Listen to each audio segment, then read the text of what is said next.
Muhammad SAW, bagaimana kita bisa memahami simbol-simbol yang ada di dalam peristiwa besar ini, memberikan simbol pemahaman kepada kita bahwa ketika kita terjebak dalam perbedaan pendapat, kalau itu masalah-masalah fikih, masalah-masalah yang tidak prinsip, maka hendaknya harus dikembalikan kepada masalah yang prinsip. Masalah qunut, masalah tidak baca qunut ataupun sholat hanya 11 atau 23 tidak masalah. Yang salah itu kalau itu tidak. Soal susah saya sampaikan, kurang lebihnya saya minta maaf. Assalamualaikum warahmatullahi wabarakatuh.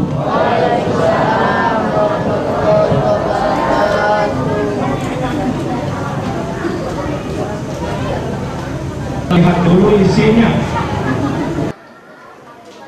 Karena sesungguhnya orang Islam itu orang yang sangat toleran. Ada sebuah hadis menyebutkan al-hikmatu dhalatul mu'min. Hikmah itu barang hilangnya orang mukmin. Dimanapun dia ketemu dengan hikmah itu, dari manapun dia, maka hikmah itu harus diambil.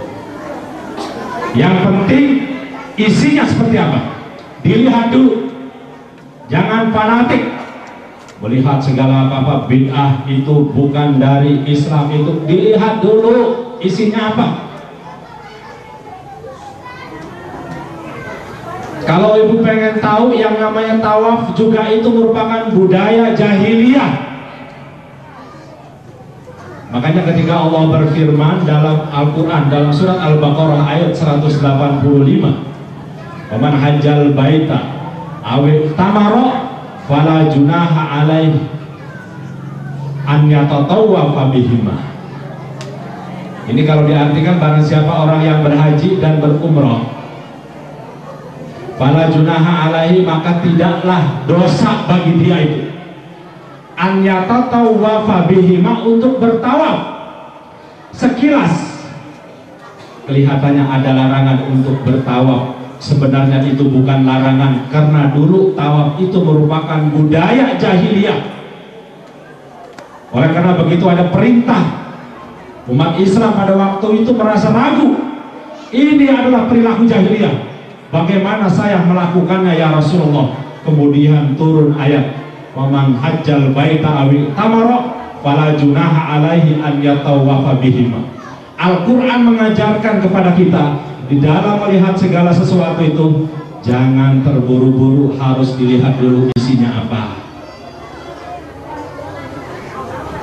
Ini sekarang ini banyak yang masih ribut, tapi saya tidak yakin kalau di masyarakat Ciruas ini masih diributin. Apa itu tahlilan? Itu kan budaya Hindu, budaya Buddha. Kita jangan lihat itunya, tetapi harus dilihat isinya. Apa yang ada dalam tahlilan itu? Apa kira-kira yang ada dalam tahlilan? Hah? Baca Al-Quran, zikir, baca tasbih, baca tahlil, dan seterusnya. Saya bukan dalam rangka untuk bertahlilan semuanya, bukan itu artinya. Saya hanya mengajak untuk melihat segala sesuatu itu harus benar-benar yang objektif. Karena begitulah yang diajarkan oleh para ulama kita. Jadi melihat segala sesuatu itu dilihat dulu. Saya punya pengalaman dulu, maaf ya, bukan sombong ya, waliyazubillah min dzalik. Jadi saya kebetulan punya pengalaman dapat beasiswa kuliah di Mesir, di Al-Azhar, dalam perkumpulan Ijmi, Orsat Ijmi Mesir. Pada suatu ketika kami mengundang Syekh Atiyah Sakor, yang pada waktu itu belum menjadi mufti Mesir. Begitu selesai ceramah,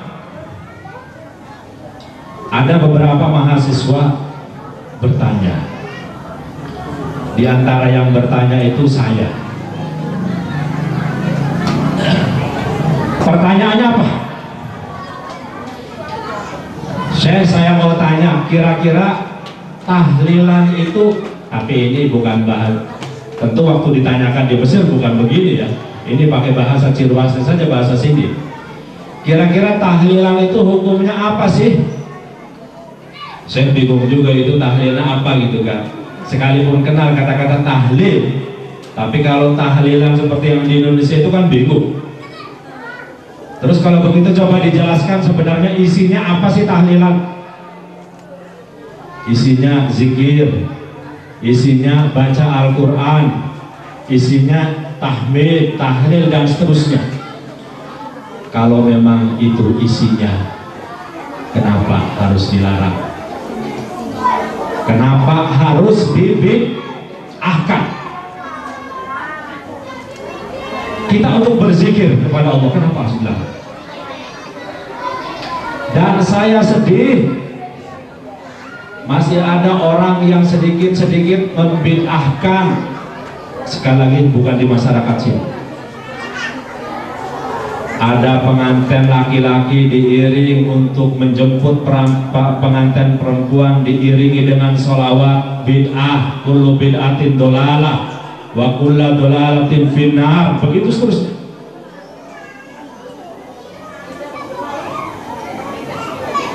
Baca sholawat, Rasul tidak pernah membatasi baca sholawat. Dimanapun silahkan Anda baca sholawat.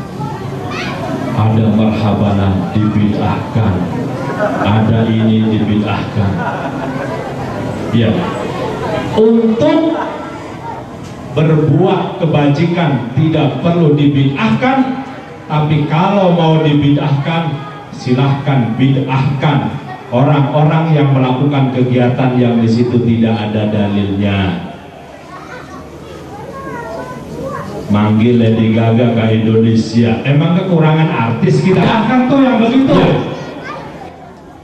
Kalau kita mau baca sholawat, mau baca tahlil, tahmid, tasbih, tidak perlu. Kalau tidak mau silahkan, tapi jangan kemudian membid'ahkan, apalagi diembel-embeli dengan sesat, menyakitkan. Kalau tidak mau melakukan silahkan. Kita harus bertoleransi dengan orang-orang yang tahlilan. Begitu juga bagi orang-orang yang tahlilan juga jangan menyakiti dan menyinggung perasaan bagi orang-orang yang anti tahlil. Mari kita hidup sama-sama.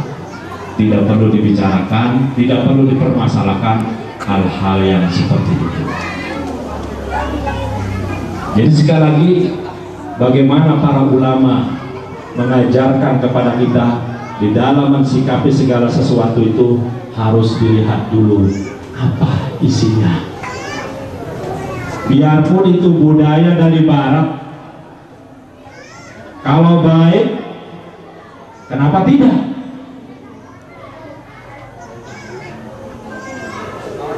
Ada sebuah ungkapan katanya, bukan katanya, ini sama berbeda yang dua.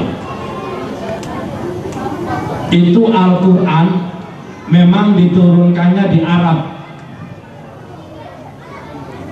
Al-Quran itu diturunkannya di Arab, tetapi dipraktekannya bukan di Arab, dipraktekannya itu di Amerika, di Eropa. Makanya Amerika, Eropa maju, karena mereka sesungguhnya orang-orang yang mengamalkan Al-Quran. Nah, ini budaya disiplin, budaya giat bekerja. Tadi sampai jam berapa? Sampai pagi ya? Ini baru jam 10. Bagaimana ini harus banyak kalau begitu ya. Muqaddimah yang ketiga. Dalam sebuah hadis qudsi, melalui lidah Rasul, Rasul pernah memberikan bocoran kepada kita. Ini mestinya orang-orang yang menyadari tentang manfaat dari bocoran itu, pasti mereka itu akan sadar dan merasa bahagia kalau dikasih bocoran.